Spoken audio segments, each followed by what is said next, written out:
Hello दोस्तों, राधे राधे। आज मैं एक ऐसे भक्त की कथा सुना रही हूँ जो वन में जाके तप किया और राम जी की भक्त बनी। वो है शिवरी माता, जिनकी बचपन की कुछ कथाएं हैं वो मैं आपको सुनाना चाहती हूँ। शिवरी जी का जन्म एक भील जाति में हुआ। जब वे बड़ी हुई तो उनकी शादी होने लगी। शादी में ऐसा रिवाज था कि कई बकरों की बलि दी जाती थी। तो एक दिन जब उनकी शादी हुई तो कई बकरों ने मंगाया गया और एक घुड़शाले में तो उनको रखा गया। तो उनने देखा कि ये तो बहुत सारे जीव जंतु हैं, कहाँ से आए और क्यों आए। अपनी माता जी से उनने सवाल किया तो माता जी ने उन्हें सब बता दिया कि तुम्हारी शादी होगी तो सबको ये इसी का भोजन दिया जाएगा। तो वो कहने लगी मुझे ऐसी शादी नहीं करना जिसके कारण से इतनी सारी बलियाँ देना पड़े। और रात हुई तो सोते हुए सब तो सो गए, लेकिन उन्हें यही चिंता लगी रही कि हे भगवान बताओ, मेरी शादी होगी और इतने जीव जंतु मरेंगे, मैं ये शादी नहीं करूँगी, मैं ये शादी नहीं करूँगी।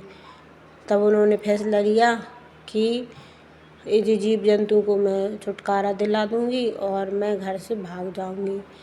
तो उन्होंने ऐसा ही किया, सारे जीव जंतुओं को उन्होंने खोल दिया, वे सब भाग गए और रात के समय में वो घर से निकलकर जंगल में पहुंच गई। तो घर से भागी तो जंगल की ओर उन्होंने रास्ता ढल लिया। तो धीरे धीरे पहुंचते, डरते हुए चुपचाप वो जंगल में पहुंची तो एक ऋषि के आश्रम में पहुंच गई। वहाँ पे उन्होंने विश्राम किया।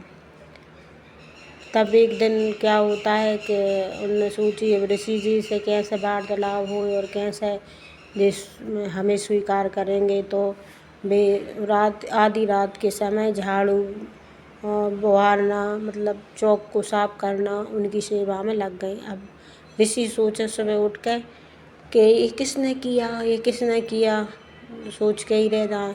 कुछ दिन बीत गए, तब उन्होंने सोचा कि इसका पता लगाना चाहिए कि ये कौन करता है। तब उन्होंने आदेश दिया कुछ शिष्यों को कि रात्रि जागरण करो, देखते हैं कौन आता है, कौन ऐसी सेवा करता है। तो उन्होंने रात्रि जागरण किया। तो जब सुबह के 3-4 बजे तो माता शिवरी का तो यही काम था कि वे उठी और झाड़ू लगाएं, उनकी सेवा करके अपने चुपचाप इधर उधर भाग जाती थी।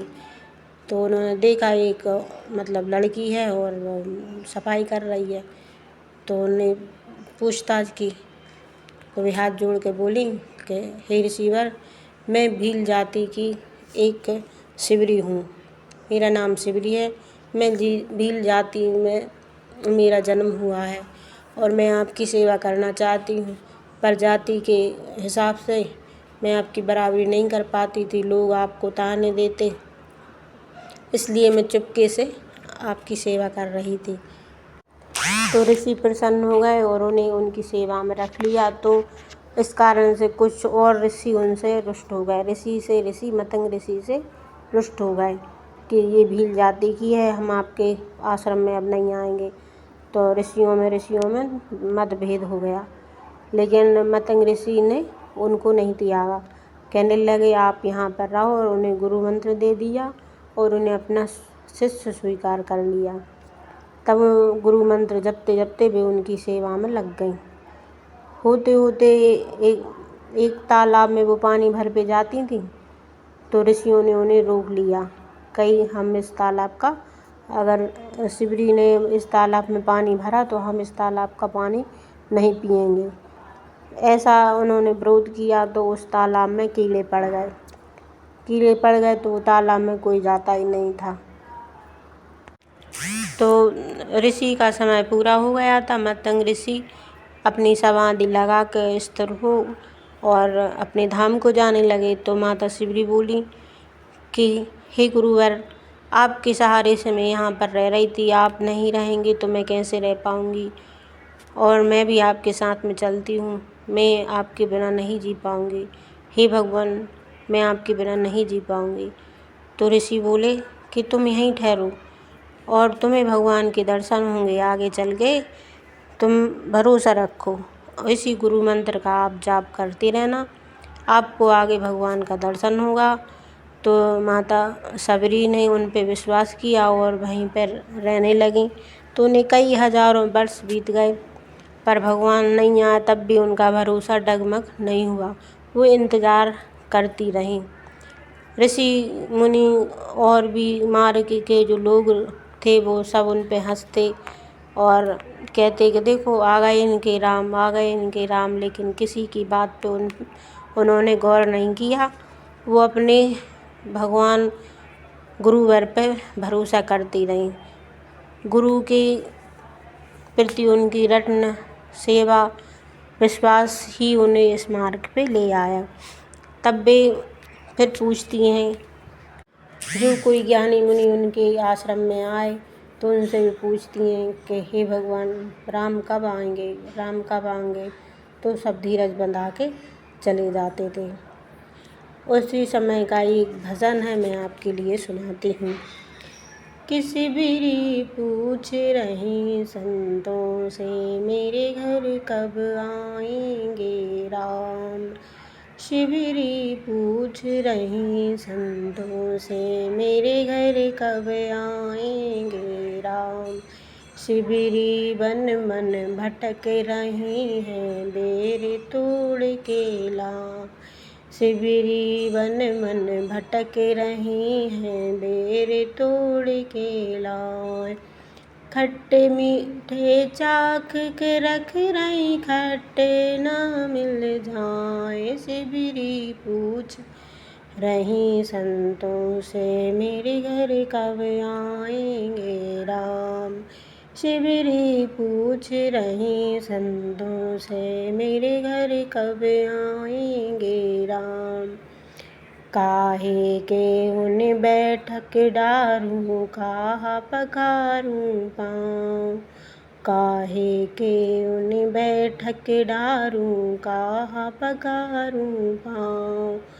काहे के सत्कार करूँगी कछु नहीं मेरे पास। शिबिरी पूछ रही संतों से मेरे घर कब आएंगे राम। शिबिरी पूछ रही संतों से मेरे घर कब आएंगे राम।